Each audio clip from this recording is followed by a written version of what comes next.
Hey, it's great to be back with you. I'm Pam Smith and I'm the Park Landscape Manager for the city.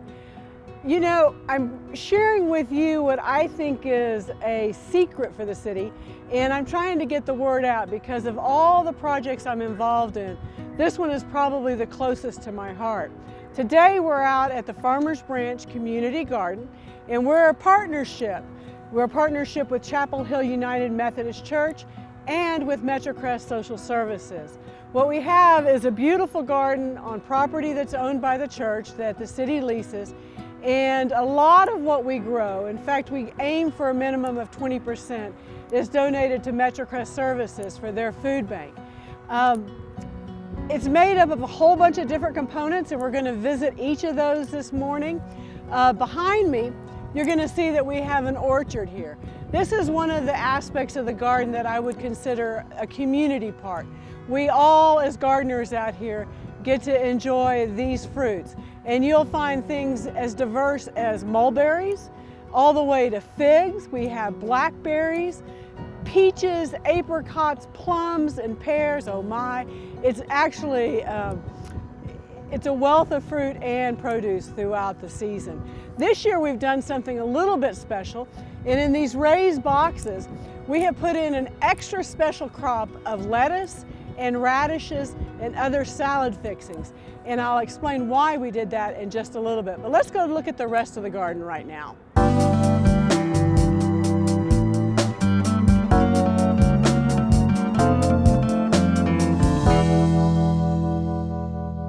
Well, hopefully I piqued your interest with thoughts of juicy blackberries and plump figs. But you're probably wondering, well, where do they grow the tomatoes? What about the zucchinis? The typical stuff you think about when you think of a home garden. Well, we have 60 plots here that are 4 foot by 20 foot that are perfectly big enough to feed a family. They are available for a fee of $20 per year. And that $20 will get you water, your own spigot. Now I ask that you bring your own hose, but we have a great collection of seeds. We'll bring in onion slips, we'll bring in seed potatoes. You are, however, not limited to what is provided in the shed. As long as it's legal, as long as it's not invasive, and as long as it doesn't shade your neighbor's plot. So we really don't want to put any peach trees in this plot here, okay? You're welcome to grow what you'd like to grow. And if you choose to grow all flowers, you know, that's okay too. Our pollinators and bees need that as well. But we do ask that you share 20% to make somebody else's day brighter, more cheerful. And speaking of that 20% of what you do grow in these plots, we ask that you donate to Metrocrest Services and help keep their food bank supplied with fresh produce for those that aren't quite as fortunate as we are. You'll see that we have good soil here. We've spent since 2009 working on building good soil here. The earthworms are tickled pink with the job we've done. You'll see that this particular plot in front of me is mulched with wood chips. We always have a source of wood chips here that are from local tree trimmers that they provide for us. We sort of do a no-till garden here.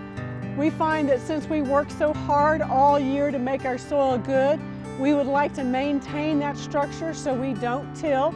So pretty much by keeping this mulch on here, we're passively improving the soil because as it decomposes, it's getting down there and feeding our soil and keeping it healthy. We do garden year-round.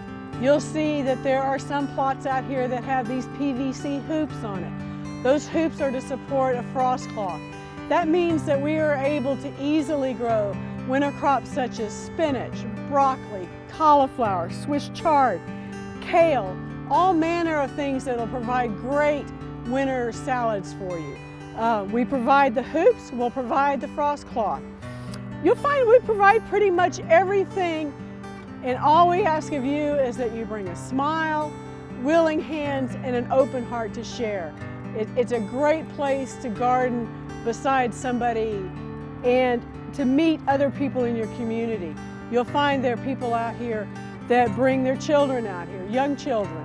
We have grandparents and grandchildren gardening. We have mothers and daughters gardening. We have good friends gardening, and we even have husbands and wives gardening together.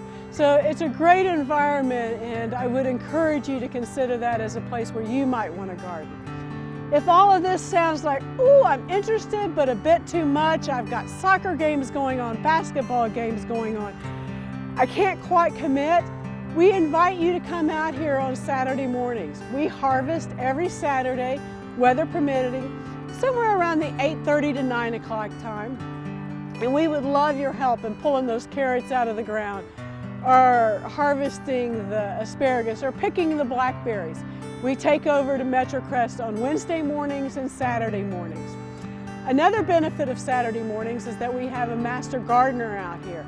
They are here from 9 until 10, and they love to answer your questions. You can ask questions about gardening, vegetable gardening, flower gardening, herb gardening, houseplant gardening. You can even ask them how often you should mow your yard and what the fertilizer schedule is. They're a wealth of knowledge. While you're out here, I think that you could feel free to enjoy that blackberry that you just picked, because we are an organic garden. We do not use synthetic fertilizers or synthetic chemicals for pest control. And your $20 fee does include access to those products so that you can have a successful garden out here. Well, I'd like to show you our compost area next. We've done a great job in, after harvesting, taking our plant material along with some other neighborhood plant material debris and creating our own compost so that we can continue to feed our soil. Let's go check that out now.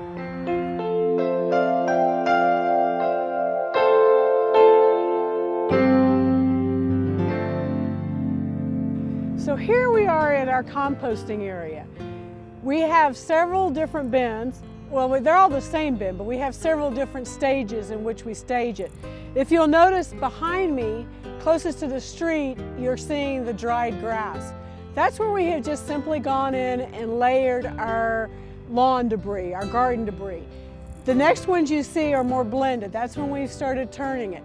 So the theory is that we start next to the street, we put in our raw scraps, we turn, we turn, we turn, and by the time it gets up here where I am, it's ready to go on your bed.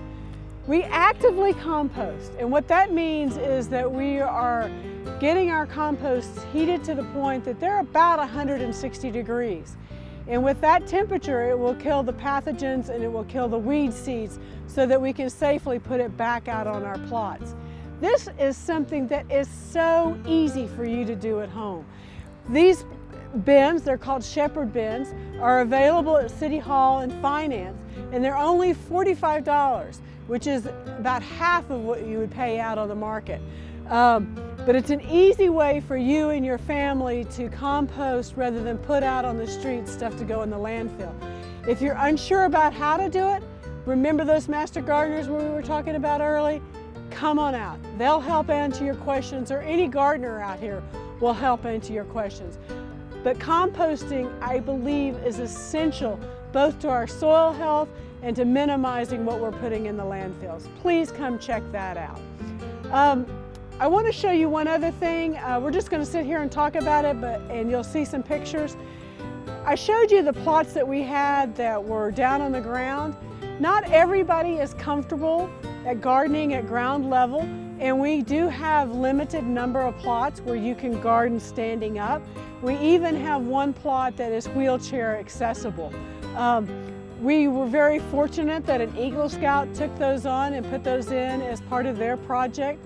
In fact, you'll see several Eagle Scout projects out here if you come. The slab our shed sits on was done by an Eagle Scout. Our pathway was done by an Eagle Scout. We have work days out here all the time, whether it's a school group doing community service or a work group doing sort of a team building exercise.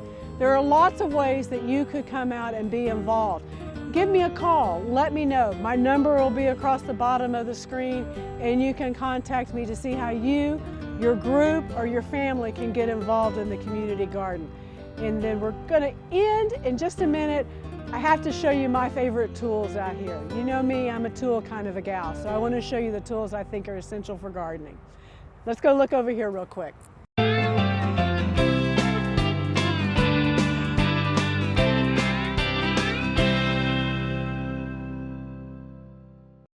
I have become a gardener who now wears gloves all the time. I can remember when I was younger, I wasn't going to have anything to do with gloves. I wish I had not been that way, but now gloves are way different than they used to be. If you have not yet tried out the ones that are cotton with a latex palm, you really ought to give them a try because it almost feels like you're gardening with your bare hands. With the latex, it's easy to pull weeds, it's easy to work in wet soil, they are machine washable, and they are inexpensive. You can go with just generic black ones, or they have them in purple, green, and yellow, and yes, I own a pair of each of them at my home. This is another tool that I think is invaluable. These are called soil knives. And in our heavy clay soil, you find that it is often difficult to get weeds out. Now, our soil here is very good, but at home you're going to find that these work great. And not only will they get the weeds out, they will get the weed trees out. If you've ever tried to pull up pecans that those squirrels have been planting for you all over your yard, you find they break off very easily. This will actually go down, get the pecan nut, and dig it out without bending in our soil. You'll also notice that there's a serrated edge. Sometimes that's just what you need to get whatever gardening task done that you're working on. And these also have a little cutter for wire. Very, very handy tools. Two different brands, both work equally well. You should consider adding them to your gardening basket. Now remember earlier we were looking at the radishes and the lettuce and talking about what they were planted for? Well, April the 22nd, which also happens to be Earth Day, we are going to have an open garden day here at the Farmers Branch Community Garden. So from 9 to 12, we invite you, your friends, your family to come out, check out the garden, and we're going to invite you to go ahead and harvest the greens and salad fixings. So that night at your own supper table, you can have a salad fresh from the garden. There'll be children's activities out here. We'll explain what we have going on and in general have a good time. So we would love to have you come out to our open garden. Don't we? Don't we want them to come out? This is one of our great gardeners. Come invite them. Can you say, come on out to our garden? No. Yeah, say hi. This is one of our newest gardeners, and he has these amazing plots on the other side that are always productive. So come on out, meet all our gardeners, and have a good time. April the 22nd, 9 a.m. to 12. Celebrate Earth Day with us. It was great having you in the garden, and I'll see you in the garden next time. Have a great day.